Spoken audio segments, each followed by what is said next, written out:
استارت کورس آخرمون و آغاز جدال 3 ساله ترابزی کلاس 1 در مسافت 1600 متر. دینامی شماره 1 پلاتو و 6 فوکوسلا شماره 3 سامرسانگ به دنبال اینها فعلا در صدر سایرین. دینامیت رو داریم با علی قنبرزهی و پلاتوی سرکان لیلا محمدیان. فوکوسلای کسخو و حکمت هلاوند حاج عباس هلاوند اومد در پاده دو رقیب شروع قرار گرفت به اتفاق سامرسانگ دیبا سادات حقو.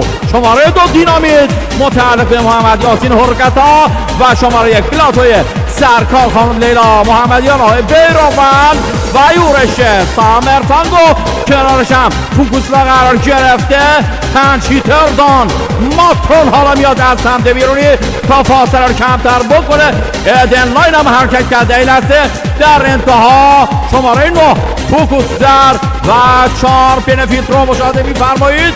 میان یورش بیارن از انتها تا فاصله رو کمتر بکنن. پلاتوی سرکار خانم لیلا محمدیان رو داریم با نور محمد بهادر. امروز عزمش رو جزم کرده پلاتو در کنار سامرسانگ و هیتردان ماترونی که در این لحظه یورش انفجاریش رو میاد انجام بده. این کورس زیبایت سامرسانگ مربی فراده خلقلی زاده قزل و پلاتوی سرکار خانم لیلا محمدیان از انتها بنفیت حرکت کرد. سیدر ایرزا بیگی ستار ال کلاسیکو اومد بار بنفیت تا مات بکنه. بنفیت سامرسانگ